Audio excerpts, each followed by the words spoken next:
Hey, halo, kembali lagi dengan Jalan 4 Tekno. Dan video kali ini sebenarnya agak khusus ya, karena saya berada di luar ruangan dan hari ini sedang bisnis trip, lebih tepat sesi conference ke daerah Jeju.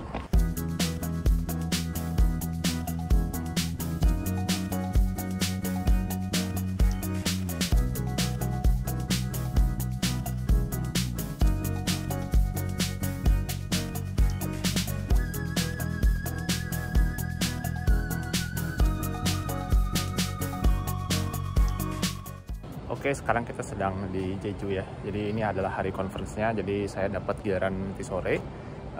Kawan-kawan saya sudah selesai semua, tinggal saya sendiri. Dan pada kesempatan kali ini saya mungkin mau sedikit share lah dari pengalaman saya ikut conference ini dan beberapa pengalaman conference sebelumnya. Kira-kira apa aja sih yang perlu dipersiapkan kalau kita mau ikut conference atau mau ikut atau mungkin Anda mau daftar sidang tugas akhir atau tesis dan presentasi-presentasi lainnya, sehingga juga hasilnya bisa memuaskan. Nah, jadi kalau persiapan paling pertama adalah menurut saya tentu persiapan materi ya. Jadi belajar dulu, latihan dulu, rehearsal dulu, diulang-ulang baca materinya. Itu yang paling kuncinya sih, karena banyak orang yang ikutan conference itu dia mungkin baru bikin PowerPoint itu hari H lah. Jadi hari-hari sebelumnya dia masih nyantai, terus baru hari H baru bikin. Terus begitu mau presentasi lupa itu mau ngomongin apa gitu waktu presentasinya. Nah, ini agak-agak fatal karena kadang conference itu kita waktunya sangat terbatas ya, bisa mungkin cuma dikasih waktu sekitar 10 menit gitu. Kayak hari ini saya cuma dapat giliran present itu sekitar 10 menit ya. Jadi kalau udah lebih dari itu nanti di-cut. Sebenarnya 15 menit tapi 10 menit untuk presentasi, lalu 5 menit untuk saya jawab. Dan karena kita tuh conference nggak cuma sendiri, ada banyak orang lain juga ya, tentunya kita harus menghargai waktu orang lain. Tapi ya jujur aja saya sendiri kadang nggak selalu punya waktu untuk latihan ya.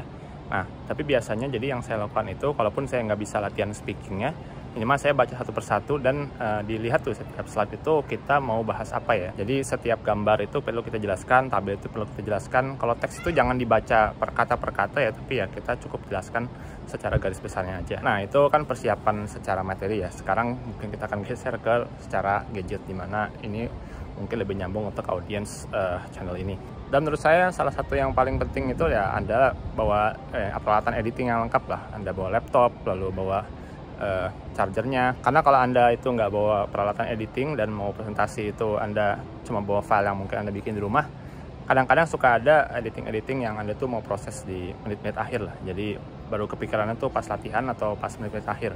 Mungkin Anda nonton tanya jawab sesi sebelumnya dan sebagainya. Lalu berikutnya saya sarankan Anda tuh survei dulu ruangan conference seperti apa. Ini karena kalau Anda itu misalnya ke ruang conference yang layarnya itu masih tradisional lah, jadi rasionya 4:3, kalau Anda pakai proyektornya itu pun juga keluar 4:3, jadi presentasi Anda bakal kelihatan kecil ya. Jadi agak-agak disayangkan juga banyak space yang tidak terpakai. Tapi kebanyakan ruang conference modern sih kebanyakan udah 16:9 ya. Ataupun kalau 4:3 kadang-kadang layar itu cuma diturunin sampai 16:9. Nah, contohnya kayak gini nih. Ini ada partisipan yang dia nyiapinnya 4:3 karena mungkin ya dari pengalaman dia seringnya 4:3, tahunya panitia hanya menurunkan layarnya sampai rasionya kurang lebih 16:9. Lalu saya juga menyarankan kalau Anda itu lagi conference, Anda save PowerPoint-nya itu nggak cuma dalam format PowerPoint ya, tapi juga siapkan dalam bentuk PDF. Ini karena kita nggak tahu waktu kita buka filenya itu apakah PowerPoint-nya itu sesuai dengan PowerPoint versi kita ngedit atau mungkin berbeda. Atau kalau Anda mungkin ngerjainnya di Mac gitu yang punya font-font agak beda dengan Windows, itu bisa jadi begitu ditampilkan di PowerPoint yang ada di komputer operatornya itu bisa jadi berbeda. Lalu berikutnya saya juga menyarankan Anda tuh bawa flash disk ya. Dan kalau Anda pakai Mac tentunya flash disk plus dongle dari USB Type A ke Type C. Ini karena kadang kita nggak bisa pakai laptop sendiri ya, kita harus transfer ke komputer operatornya.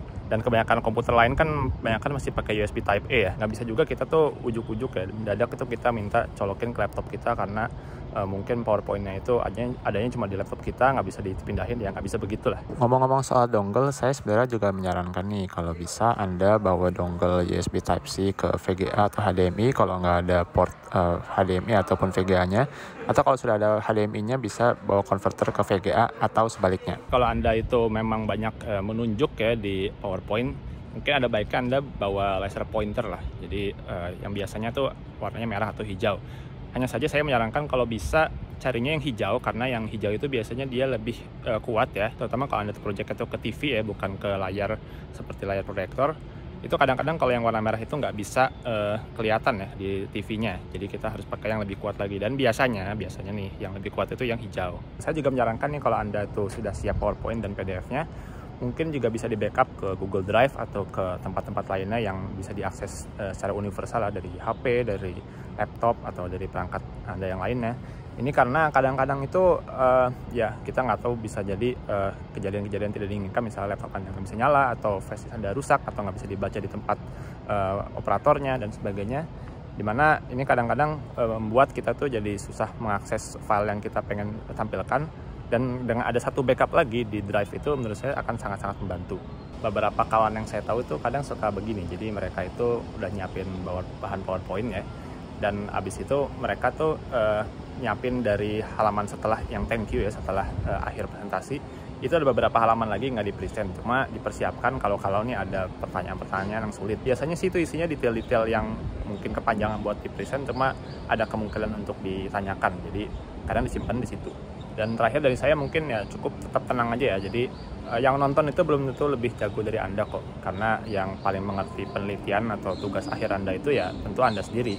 Ya, orang lain itu belum tentu nanya itu karena mereka lebih tahu atau gimana. Tapi mungkin aja karena penasaran, dan kalau Anda pikirkan jawaban dari pertanyaan mereka itu mungkin nggak susah banget. Oleh karena itu supaya tetap tenang ya, mungkin kalau bisa sebelum presentasi besar ya istirahat dulu yang cukup, tiduran cukup, lalu makan dulu ya kalau memang belum makan.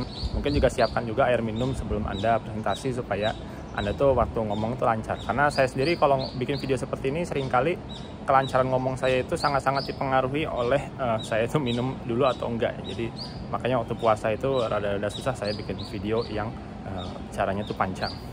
Oke, mungkin demikian aja tips-tips singkat dari saya. Mudah-mudahan bermanfaat buat Anda. Silahkan like video ini jika dirasa bermanfaat, subscribe jika sering ketinggalan konten dan marketing lainnya. Saya Julian, terima kasih telah menonton.